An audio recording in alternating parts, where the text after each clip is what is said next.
Adam was never good for anything. My father's voice echoed through the phone. I forgot to hang up. 27 years old and still playing farmer with old Samuel's property. I was sitting on the porch of the main farmhouse, watching the sunset paint the cornfields gold, when the call I made to my parents in Phoenix wasn't hung up properly. "At least the land is worth something," my mother replied in that sour tone I knew so well. 250 acres in the heart of Kentucky? It must be worth a cool $700,000. When we get him to sign the transfer over to our names. My stomach dropped. My name is Adam Walsh, and at 27 years old, I never imagined I would discover that my own parents were conspiring to steal the farm my grandfather left me. The Greenfield farm had been home to the Walsh family for 3 generations. My grandfather Samuel built it from the ground up after returning from World War II, turning 250 acres of virgin land into one of the most respected farms in Franklin County.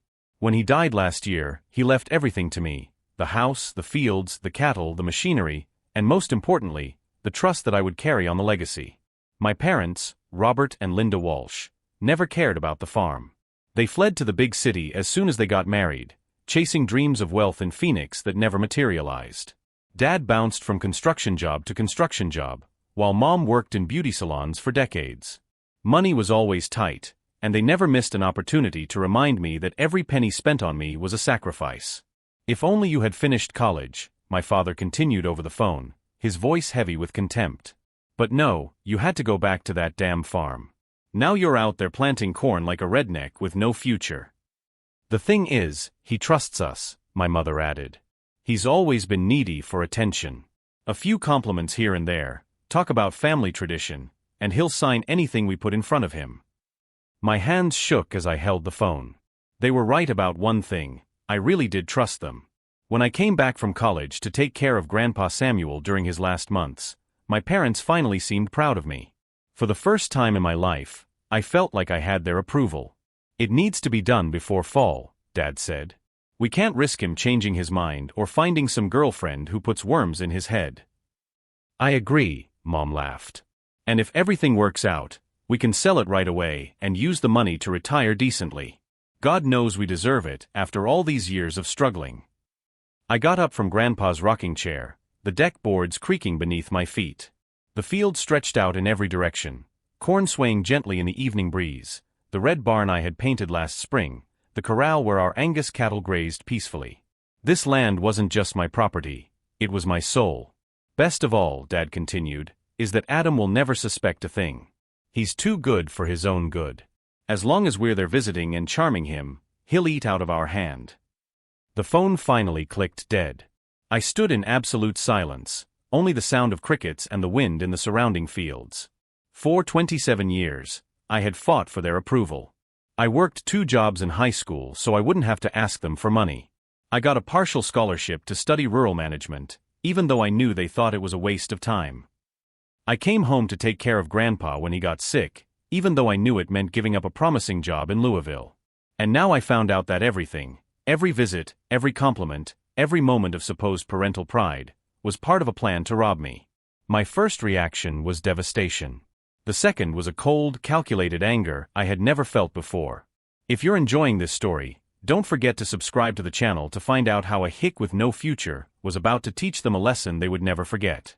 I walked up to the house, through the screen door that creaked as it always did, and went straight to Grandpa Samuel's office. The walls were covered with photographs of the farm through the years, cattle award certificates, and the original deed to the property framed proudly above the desk. But what I really needed was in the locked drawer on the right. When I opened it and saw the documents my grandfather had left me, a slow smile spread across my face. My parents thought they knew every card I had in my sleeve. They were terribly mistaken. Robert and Linda Walsh never hid their contempt for rural life. Ever since I moved to the farm for good at 22, they made it clear that they considered my choice a waste. "Adam is throwing his life away in that godforsaken place," Mom used to say to anyone who would listen. "With his brains, he could be making a fortune in some big company." Dad was even more direct. "The boy has a college degree and chose to become a hick. A disgrace to the family." But now, sitting in Grandpa Samuel's office with those documents in my hands, I finally understood the truth. They didn't care about my future, they just wanted the money the property represented. Over the past 5 years, since I had settled permanently on the farm, my parents had visited with suspicious frequency. Before Grandpa's death, they had barely shown up once a year. Now they came every 2 months, always with some excuse. They wanted to see how I was doing, or remember the old days, or help with the farm business. I was always happy to see them. I finally felt like I had earned their respect. How wrong I was. The strategy is simple. I remembered my mother's voice on the phone. We keep visiting, praising his work, making him feel special. Little by little, we plant the idea that it would be smarter to put our names on the deed too, to protect the family fortune. Each visit now made sense from a new perspective. The seemingly innocent questions about legal documents. The comments about estate planning. The suggestions that I should better protect the property against possible future problems. "You know how it is, son," Dad had said during his last visit in May. "Taxes, lawsuits, complicated stuff. It would be safer if the property were in the family's name, don't you think? That way, if anything happens to you," Mom added in that tone of feigned concern, "we could take care of everything without any red tape." At the time, I thought it was parental concern. Now I realized it was pure manipulation. What hurt the most was remembering how hard I had worked to impress them. In recent years, I had expanded corn production, invested in higher quality cattle, and modernized the irrigation system. The farm was enjoying the best financial results in its history. And all that time, they were just calculating how much money they could make when they got the property out of my hands. "The timing is perfect," my mother's voice echoed in my memory. "He's improved the property so much that it's worth a lot more than when he inherited it. Once we get it transferred into our names, we can sell it for at least $700,000. $700,000. That was how they valued the land where my grandfather had built a life, where I had found my purpose, where I intended to raise my own family one day. To them, Greenfield Farm was nothing more than a financial asset to be liquidated. I rose from my grandfather's chair and walked to the window overlooking the fields. The full moon illuminated the perfect rows of corn stretching to the horizon. Every plant had been carefully cultivated, every acre optimized with techniques I had learned in college and perfected with experience. This land wasn't just my property, it was my identity. And my parents wanted to sell it to finance a comfortable retirement in Phoenix. I returned to the desk and opened the locked drawer fully. In addition to the original deed to the farm, there were other documents that Grandpa Samuel had left specifically for me.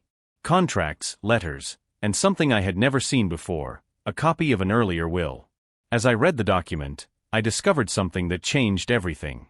Grandpa Samuel had originally planned to leave the farm to my father. But 6 months before he died, he had completely changed his will.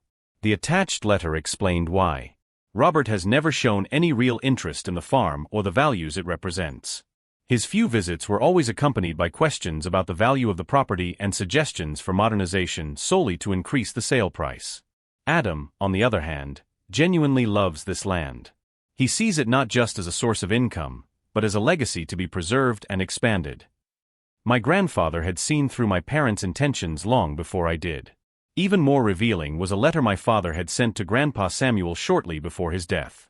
In it, Robert Walsh made it clear that he expected to inherit the farm and already had detailed plans to sell it when the time was right.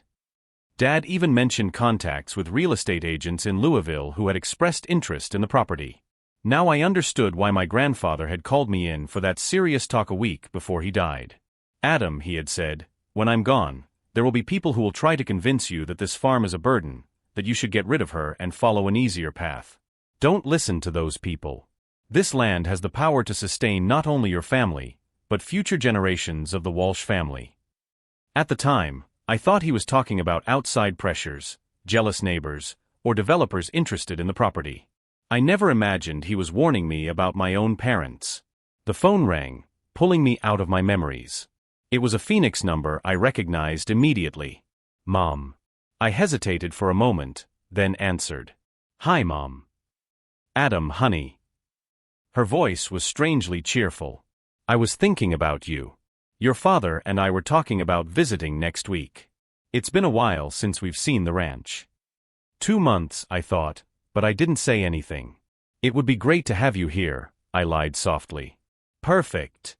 And Adam, dear, we brought some papers with us last time we visited that we forgot to discuss with you. Important things about estate planning.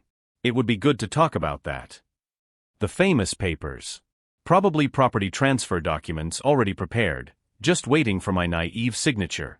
Sure, Mom. We'll talk about everything. That's great, son. You're so responsible, always thinking about the future of the family.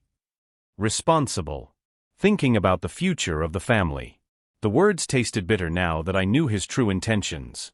After hanging up, I turned my attention back to Grandpa's documents.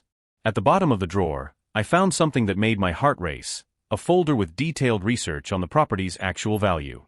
Greenfield Farm wasn't worth $700,000 like my parents believed. With all the improvements I had made, the most recent analysis by a professional appraiser put its value at close to $1,200,000. Not only did my parents want to rob me, they didn't even know the real value of what they were trying to steal. As I organized all the documents back into the drawer, a cold smile formed on my face. My dear parents were coming next week to execute their carefully laid plan. They had no idea what was waiting for them. Because while they thought they had completely fooled me, I had just discovered not only their plans, but also resources they never imagined existed. The game was about to begin, and they didn't even know they had lost before they even arrived at the farm. The week passed like an eternity. Every morning, I woke up with the weight of betrayal burning in my chest, but I forced a smile as I tended to the animals and checked the fields. On the outside, I was the same Adam as always, the hillbilly with no future that my parents despised so much. Inside, I was planning every move. On Tuesday, they arrived in the new Cadillac they had bought with the money from Grandpa Samuel's inheritance. Mom got out of the car wearing a flowery dress that was too expensive for a farm, while Dad surveyed the property with calculating eyes, like a loan shark evaluating collateral. Adam, dear. Mom hugged me with that theatrical affection I now recognized as pure manipulation.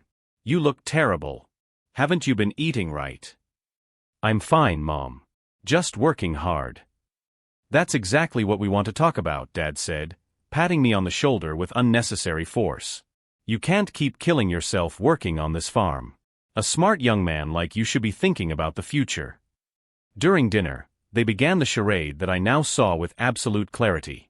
Compliments about improvements to the property, comments about my exemplary responsibility, subtle suggestions about estate planning. The farm looks beautiful, Adam, Mom said, delicately cutting the steak I had prepared. Your grandfather would be proud. But I worry about you here alone, dealing with all these responsibilities. Exactly, Dad added. What if something happens to you? Accidents happen on farms all the time. It would be wise to have our help in managing all this. They brought the important papers on Wednesday. Property transfer documents carefully prepared by some lawyer in Phoenix, with confusing technical language and justifications about family asset protection.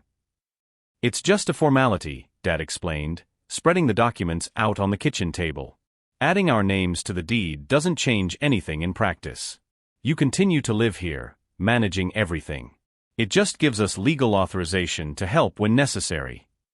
And it protects the farm from tax problems or lawsuits, Mom added with that fake concern. You know how the government can be with rural properties. I pretended to study the documents carefully, nodding at appropriate moments. It makes sense, I lied. You've always been more knowledgeable about legal matters. The satisfied smile that crossed my father's face was nauseating. Great, son. I knew you'd understand. The family has to protect itself. Family. The word tasted bitter now. On Thursday night, while my parents watched television in the living room, pretending to be relaxed but clearly anxious to close the deal, I locked myself in my grandfather's office and called Jake Morrison. Jake had been my best friend since high school and now worked as a rural lawyer in Louisville. More importantly, he had known my parents forever and had never liked the way they treated me. Adam? Man, I haven't talked to you in months. How's the farm? Jake, I need a favor, and it's urgent. And confidential. I quickly explained the situation, the transfer documents, the discovery of the phone conversation, everything. Jake was silent for a moment before exploding. Those sons of bitches. I'm sorry, man, but that's what they are. Trying to steal the farm from their own son. Can you help me? Of course I can. Send me photos of those documents right now. And Adam? Don't sign anything, not even to buy time. Any signature can be used against you later. I photographed all the papers and sent them to Jake. 20 minutes later, he called back. Adam, this is worse than I thought. These documents aren't just a transfer of ownership. If you sign this, they gain the right to sell immediately without your approval. It's basically an irrevocable power of attorney in disguise. My blood ran cold. What does that mean? It means that the moment you sign, they can sell the farm and there's nothing you can do to stop them. On Friday morning, my parents were visibly impatient. Dad paced around the house checking every room as if he already owned it, while Mom made comments about necessary changes to the decor. Adam, Dad said over breakfast, have you made up your mind about the papers? The sooner we get this settled, the better for everyone. I'm still looking over them, I replied calmly. It's a lot of legal language. Son, Mom said in that condescending tone, you're making this too complicated. We trust the lawyer who prepared everything. He's a respected professional. Sure. I just want to make sure I understand everything. The look they exchanged was quick, but I caught it. Frustration mixed with a hint of suspicion. That afternoon, while they napped after lunch, I walked to the barn where I kept the farm's most valuable equipment. There, amid tractors and harvesters that represented decades of Walsh family labor, I made my final decision. My parents thought they were dealing with a naive young man who could be easily manipulated. They saw my hesitation as normal insecurity, not as time I was buying to organize my own strategy. What they didn't know was that while they slept comfortably in the house they planned to steal from me, I had already made calls that would change everything. Jake was coming to the farm on Saturday morning with documents of his own. Documents that would expose exactly who my parents really were and what they were trying to do. But that was only the beginning of what I had planned for them. As I watched the sun set over the fields my grandfather had built with his own hands, I felt a strange calm wash over me. The pain of betrayal was still there, but now it was fuel for something bigger. My parents had spent their entire lives teaching me that I was worthless, that I would never be good enough, that I didn't deserve the respect they reserved for other people. Tomorrow, they would find out exactly how wrong they were. And when they did, it would be too late to turn back. Because the hick with no future was about to teach them a lesson in strategy they would never forget. Jake arrived at the farm at 8 o'clock on Saturday morning, driving his black pickup and carrying a leather briefcase that seemed heavier than usual. My parents were still asleep, or pretending to be, when we met in the barn, away from prying ears. Adam, man, this is more serious than I thought, Jake said, spreading documents across a work table. I looked into these Phoenix lawyers who prepared the papers. They specialize in, let's call it aggressive estate transfers. What does that mean? It means your parents aren't the first clients trying to steal property from relatives. These guys have a method. Confusing documents, technical language, psychological pressure. It's almost like an assembly line. Jake showed me similar cases he had found. Families destroyed, properties lost, elderly people manipulated into signing documents they didn't understand. My stomach churned as I realized that my parents had chosen specialized criminals to rob me. But here's the interesting part, Jake continued, pulling out a report. I got a copy of their financial history through contacts in the banking system. Your parents are broke, Adam. Completely broke. The spreadsheets showed a shocking reality. Credit cards maxed out. Loans in default. The money from Grandpa Samuel's inheritance had been blown in less than 6 months, not just on the new Cadillac, but on risky investments that went south. They owe almost $200,000, Jake explained. And from what I can see here, some of their creditors aren't exactly patient. Now it all made sense. The increasing urgency of the visits. The insistence on the documents. The attempt to sell the farm wasn't just greed, it was desperation. Jake, I need you to prepare something for me. I spent the next hour explaining my plan. Jake was initially hesitant, then impressed, and finally excited by the legal elegance of the strategy. It's brilliant, he admitted. Completely legal, morally justifiable, and it will expose these people for exactly what they are. But Adam, once we start this, there's no turning back. Are you sure? I looked out the barn window at the house where my parents were sleeping, dreaming of the money they had stolen. Absolutely. While Jake prepared the actual documents, I organized the second part of the plan. I called Patricia Chun, an investigative reporter for the Louisville Herald who had done a series on scams against rural landowners. Adam Walsh? I remember you from the interviews on sustainable agriculture. What can I do for you? Patricia, I have a story that might interest you. It's about lawyers who specialize in stealing farms from families. When I finished explaining, she was silent for a moment. Do you have documents? Evidence? Recordings, fraudulent contracts, financial history, everything. And you're willing to go public? Not just willing. Eager. At 11 o'clock, my parents finally showed up for breakfast, visibly annoyed that Jake was at the farm. Dad was especially tense when Jake introduced himself as a lawyer. I didn't know you hired a lawyer, Adam, Mom said, forcing a smile. I hope it's not for something related to the documents we brought. These are simple family matters. Actually, Jake replied politely, Adam asked me to review the documents. As his lawyer, it's my duty to make sure he fully understands anything he signs. The look my father shot my mother was quick but laden with panic. They hadn't expected professional resistance. Of course, Dad said. Although it's unnecessary to spend money on a lawyer for family matters. Family is exactly why I hired Jake, I replied calmly. I want to make sure I'm properly protecting the estate Grandpa Samuel left me. During lunch, the tension at the table was palpable. My parents made several attempts to convince Jake that the documents were standard legal routine, while he asked technical questions they couldn't answer. Did you consult Adam about the terms of the irrevocable power of attorney? Jake asked casually. Irrevocable power of attorney? I repeated, feigning surprise. I thought it was just to add your names to the deed. Well, it's complicated, Dad stammered. Technicalities the lawyer said were necessary. Interesting, Jake murmured, taking notes. What about the authorization for immediate sale without the original owner's consent? My mother dropped her fork onto her plate. Authorization to sell? What are you talking about? It's all in the documents you brought, Jake explained patiently. Page 14, paragraph 3. Irrevocable authorization to liquidate assets as the attorneys deem appropriate. The silence that followed was deafening. That afternoon, while my parents napped nervously, Jake and I finalized our preparations.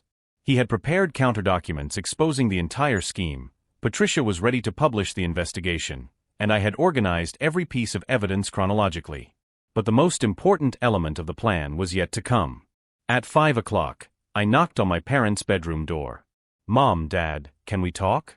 I've made a decision about the documents. They came into the living room with that anxious look of people about to close a very important deal.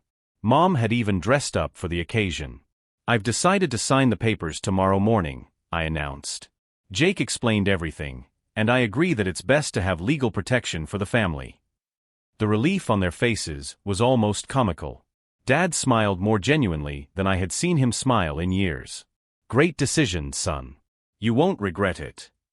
If you've been following this story of family manipulation, subscribe to the channel because tomorrow you'll find out how a simple farmer turned the tables and gave his manipulative parents exactly what they deserved. Just one thing, I added casually. Jake suggested that, to make everything official and transparent, we invite some witnesses to the signing.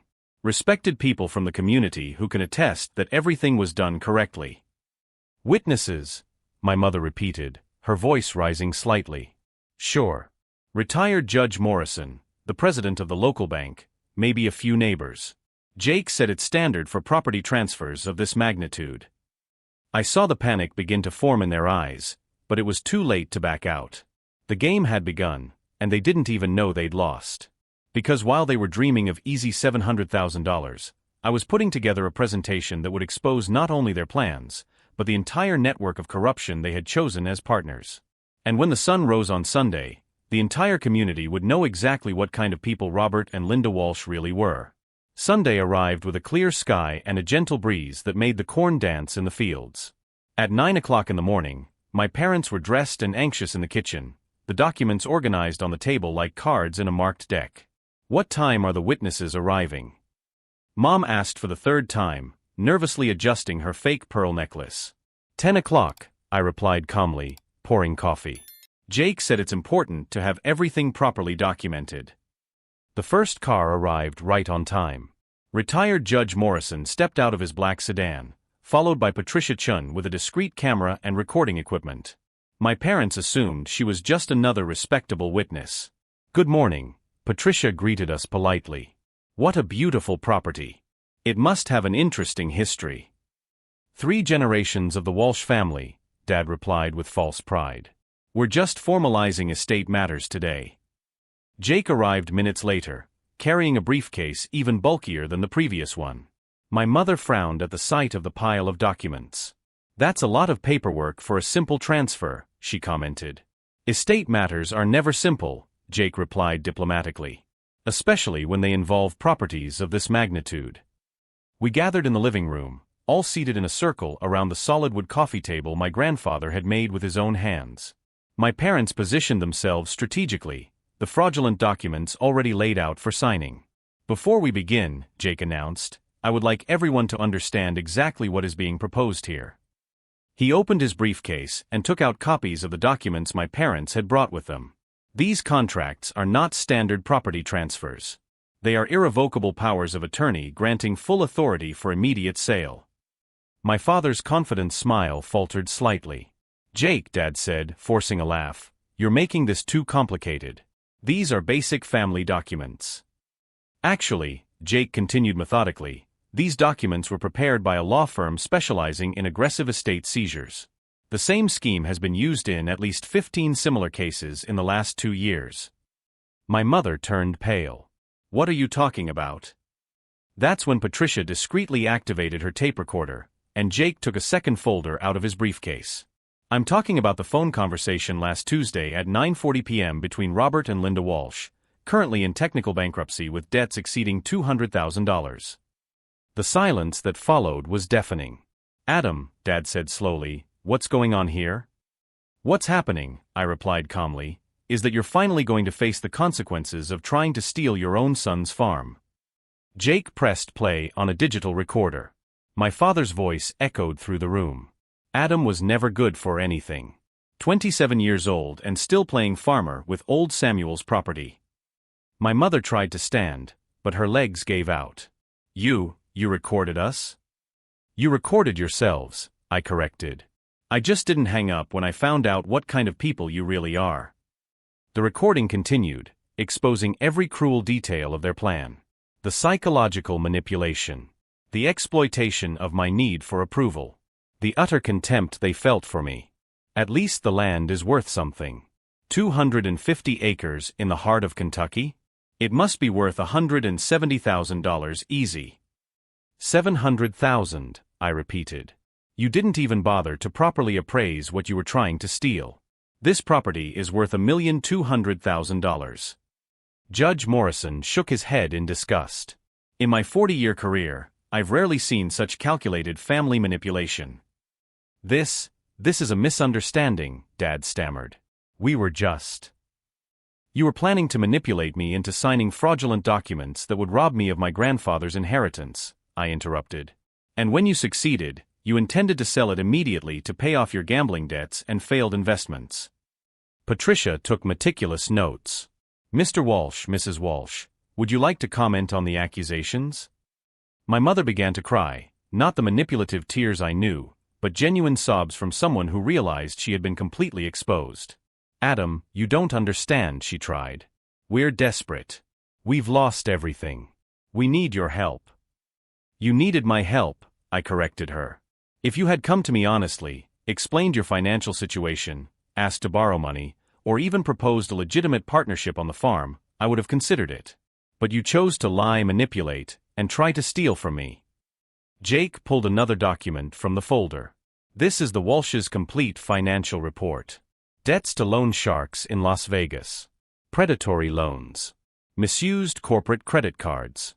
Adam's property wasn't just a prize, it was his only chance to avoid criminal consequences." Dad finally exploded. "We're your parents. You owe us respect." "You were my parents," I replied, standing up. "But real parents don't call their son a burden. They don't conspire to steal his inheritance.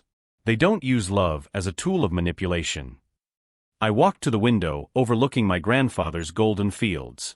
"You spent your entire lives teaching me that I was worthless. That I would never be enough. That your approval was something I had to earn through subservience and sacrifice. When I turned back to them, my voice was steady as steel. Well, the country bumpkin with no future learned a few lessons you never expected me to learn. I pulled a final folder from my grandfather's desk. Job offers in Louisville. Partnership offers at 2 other farms. Proposals for agricultural consulting for the entire state. It turns out that my work here caught the attention of people who really understand the value of modern agriculture. The look of disbelief on their faces was almost comical. But I turned down all the offers, I continued, because I finally understood what Grandpa Samuel was trying to teach me. This land isn't just a property, it's a legacy. And legacies aren't sold to finance retirements in Phoenix. Patricia turned off her tape recorder. Mr. and Mrs. Walsh, will you have any comment for the article that will appear in tomorrow's Louisville Herald? It was then that they finally realized that Patricia was not a casual bystander, but an investigative journalist. The realization that his attempted coup had not only failed, but would be exposed publicly, left my father in a state of absolute shock. "Adam," he whispered, "what have you done?" I smiled for the first time in days, a genuine smile, freed from the weight of a lifetime spent trying to earn love that should have been unconditional. "I did exactly what you taught me to do. I protected my interests. The difference is, I did it honestly." But the biggest surprise was yet to come. Because while my parents processed the magnitude of their impending public humiliation, I had one last revelation that would change everything forever. "Adam," my mother whispered, her voice breaking, "please. We're your parents." "You were my parents," I replied calmly. "But real parents don't conspire to steal their son." Jake pulled one last document from the folder. "Mr. and Mrs. Walsh, in addition to the public exposure that will occur tomorrow, there are immediate legal consequences. Attempted fraud is a federal crime." My father turned pale. "Adam, you can't be serious." "I'm completely serious. You hired professional criminals to rob me. You believed I was too weak to defend myself. You miscalculated." Patricia shut down her equipment. "The article will be published tomorrow with the headline, 'Phoenix Lawyers Specializing in Estate Scams Exposed by Kentucky Farmer.' Your names will appear as confirmed clients." The realization of the public scandal sent my mother into a panic. "Our reputation. Our neighbors. How are we going to explain this?" "The same way you would explain my stupidity if the scam had worked," I replied. "With lies." Jake stood up, putting away the documents. "Messrs. Walsh, I suggest you hire legal representation immediately. The creditors you owe are not known for their patience, and when they learn that you have failed to obtain the expected funds." Dad tried one last desperate gambit. "Adam, we're a family. We can work this out internally." "Family," I repeated slowly. "You've used that word to manipulate me for years. But real family doesn't work like that. Real family supports each other, not exploits each other." I walked back to the window, watching the golden fields stretch to the horizon. Grandpa Samuel left me more than a farm. He left me a lesson in self-worth. When I turned back to them, my voice was as steady as tempered steel. "If you had come to me honestly, explained your financial situation, asked for help as a real family, I would have found a solution. But you chose lies, manipulation, and theft." I pulled an envelope from my grandfather's desk. "This is a check for $5,000. Enough for gas back to Phoenix and to start paying off your debts." My mother looked at the check with tears in her eyes. "Adam, this is the last help you'll get from me. After that, you face the consequences of your own choices." Dad took the check with trembling hands. "And then you learn to live without exploiting other people. You find honest jobs. You pay your debts. Maybe one day you'll understand the concept of integrity." Judge Morrison stood up. "In my 40-year career, I've rarely seen a lesson in responsibility delivered with such precision. Your grandparents would be proud of you, Adam." Patricia packed up her equipment. "The story will be published tomorrow. Other potential targets of this scheme will be warned." 2 hours later, I watched the Cadillac drive away down the dusty road, carrying my parents back to Phoenix and the consequences that awaited them. Jake found me on the porch, watching the sunset. "How are you feeling?" "Free," I replied without hesitation. For the first time in my life, completely free. In the months that followed, the story spread beyond Louisville. The Phoenix office was investigated by the FBI and shut down. My parents faced criminal charges but were able to settle through plea bargains, helping to expose other similar cases. The farm thrived like never before. Without the constant pressure to seek parental approval, I was able to focus completely on the innovative farming I had learned in college. I implemented sustainable techniques that increased productivity by 40%. More importantly, I began to build relationships based on mutual respect, not manipulation. I met Sarah, a local veterinarian who admired my dedication to the land. We first met at the county fair, where she genuinely complimented my work with the cattle. "You really love what you do," she said, watching me examine a pregnant cow. "Yes," I replied, realizing it was the first time anyone had acknowledged my passion without trying to profit from it. "And you do too." We got married 2 years later on the porch of the house my grandfather built, surrounded by friends who knew us for who we really were, not what we could offer. The last I heard, my parents were living in a small apartment in Phoenix, working part-time jobs to pay off their remaining debts. I've heard that Dad finally found steady work at a construction company and that Mom went back to work at a beauty salon. I don't feel anger toward them. Not even vindictive satisfaction. Just the quiet understanding that some people have to lose everything to learn to value anything. The most important lesson I learned was that true love is priceless. It can't be bought with subservience or earned through sacrifice. It either exists freely or it doesn't exist at all. Today, as I watch my 3-year-old son running through the cornfields his great-grandfather planted, I finally understand what my grandfather Samuel meant about legacies. They're not just about land or money, they're about values passed down through generations. If you've ever faced family manipulation or had to choose between toxic loyalty and self-respect, subscribe to the channel for more stories of people who found the strength to break destructive cycles and build authentic lives. The boy my parents called a hillbilly with no future now runs one of the most prosperous farms in Kentucky, with supply contracts for 3 states and a sustainability program that serves as a model for other properties. But the real victory isn't in the financial numbers or professional recognition. It's in the fact that when my son looks at me, he sees a father who loves him unconditionally, not an investment that needs to pay dividends. And that, I've discovered, is the only approval that really matters.